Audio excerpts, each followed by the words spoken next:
सारी प्रक्रिया के द्वारा ने तुमने अपॉइंटमेंट किया है, नौकरी दिया है।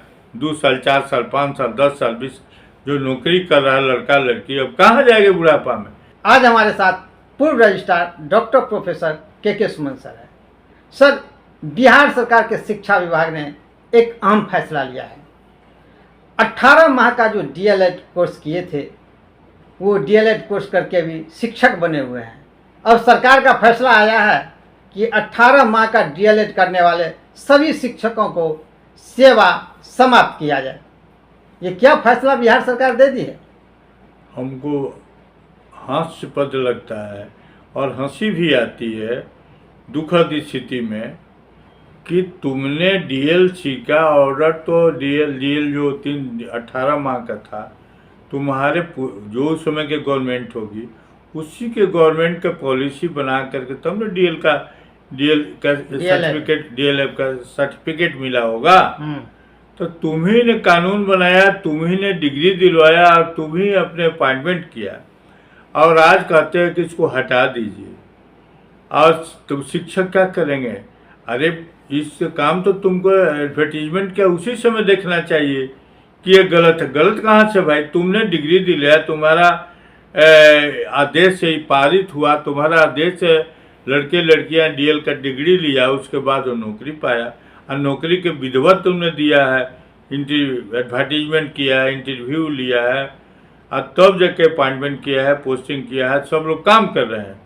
आज के डेट में कहोगे कि नहीं इसको आपस से लिया जाता है तो घोर अन्याय होगा। भारतीय संविधान का आर्टिकल 14, 15, 16, 17, 18 में सबका आपने ध्वस्त कर रहे हैं, इसको ख़त्म कर रहे हैं। 223 को ख़त्म कर रहे हैं। इसको आपको रूल ऑफ लॉ के अनुसार जिसके अपॉइंटमेंट होगा, टेक्निकल डिग्री है वो डीएलसी 18 माह का, तुम्हारे कहने से वो डिग्री प्राप्त किया है और तुम्ही ने इंटरव्यू लेकर तुम्ही ने उसको बहाल किया है।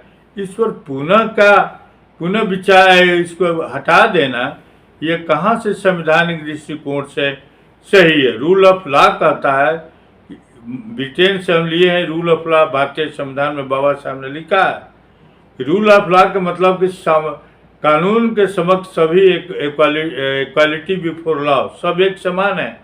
और उसमें तुमको तय करके हटाने की बात करते हो, ये कहीं औचित्यपूर्ण और उचित नहीं है, कानून के खिलाफ है, संविधान के खिलाफ है, हाई कोर्ट के खिलाफ है, सुप्रीम कोर्ट के खिलाफ है, न्यायपालिका के खिलाफ है, व्यवस्थापिका के खिलाफ है।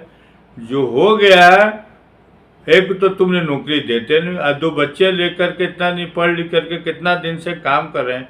अब कहो कि नहीं अब नया चीज़ है। तिवारी जो है इसका शिक्षा मंत्री से कहिए तो उसका मस्तिष्क सही करे और कोई भी नहीं जाएगा, कितनों करेगा नहीं जाएगा, कोर्ट में जाएगा, सब आय टूट जाएगा। क्योंकि सारी प्रक्रिया के द्वारा ने तुमने अपॉइंटमेंट किया है, नौकरी दिया है। 2 साल 4 साल 5 साल 10 साल 20 जो नौकरी कर रहा है लड़का लड़की, अब कहाँ जाएंगे बुढ़ापा में।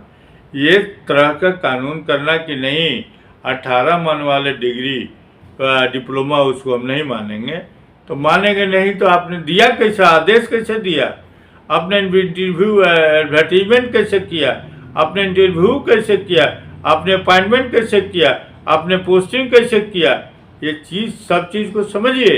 अगर इस चीज़ को आप नहीं मानते हैं, आर्टिकल 32 के अनुसार संवैधानिक उपचारों का अधिकार अगर अंदर गवर्नमेंट के खिलाफ अगर टीचर चले जाएंगे तो आप कहीं के नहीं मुंह दिखाने लायक नहीं रहिएगा। क्योंकि विधिवत अपॉइंटमेंट है और आपने विधिवत डिप्लोमा डिग्री को आपने माना है और उसमें पुनः परिवर्तन करने का आपको राइट नहीं है। ये अलग बात है कि अलग अलग स्केल अब देते हैं, दीजिए BA MA B.Ed का अलग अलग है, लेकिन ये दुनिया का लड़की लड़का 1.5 साल वाला आपका डिप्लोमा करके नौकरी में है, लो इसको बनाए रखने दीजिए। मुख्यमंत्री से अनुरोध करूंगा, प्रार्थना करूंगा कि भाई पेट पर किसी को लात मत मारिए। आप लोग जो टीचर हैं वो नौकरी में हैं उनको बरकरार रखिए, क्योंकि बाद बुढ़ापे में उनको बाल बच्चे अब कहाँ चले जाएंगे, कहाँ जाएंगे, तो अच्छा तुम्हारे पास कहाँ है, तुमको तो पे देने के पैसा नहीं, वेतन देने के पैसा नहीं। इसलिए 1.5 साल का डिग्री वाला आप सोचते हैं कि टीचर को हटा देंगे तो पैसा कम हो जाए। कैसे तुम हटा सकते हैं? अपॉइंटमेंट है, विधिवत अपॉइंटमेंट है, उसको तुम डगमगा नहीं सकते हो, उसको गलत बात नहीं कर सकते हो, उसको चुनौती दोगे तो तुम हारोगे। चुनौती मत दो, जो बहाल हो गया उसको पैसा दो, नौकरी दो और ठीक ठाक से काम करे, उसके लिए हमेशा सचेत रहो, उसको भी प्रोत्साहन दो, अच्छा दो, डिस्करेज मत करो, किसी को तबाह मत करो। जनतंत्र है, ये किंगशिप नहीं है, जनतंत्र में जनता ही मालिक है। तो जो जनता है, जिसको डिप्लोमा लिया है विधिवत और नौकरी में, उसको बनने रहने दो। में किसी प्रकार का कटौती करोगे तो समाज, दुनिया, देश, राष्ट्र सब तुमको गाली देगा, विरोध करेगा, कानून के खिलाफ होगा, रूल ऑफ लॉ के खिलाफ होगा, भारतीय संविधान के आर्टिकल सब के खिलाफ होगा। इसलिए उसमें योगदान के तिथि से जैसे लोग कार्यरत हैं रहेंगे और रहना चाहिए। और मैंने सम्राट चौधरी करेंगे तो शिक्षा मंत्री को समझाइए कि इस तरह की बातें अगर करता है तिवरिया तो बहुत गलती बात है, इस तरह की बात नहीं होनी चाहिए। सारे शिक्षक हर वर्ग के लोग हैं, हर लोग के अपॉइंटमेंट है और जो अपॉइंटमेंट होगा उसको खत्म आप नहीं कर सकते।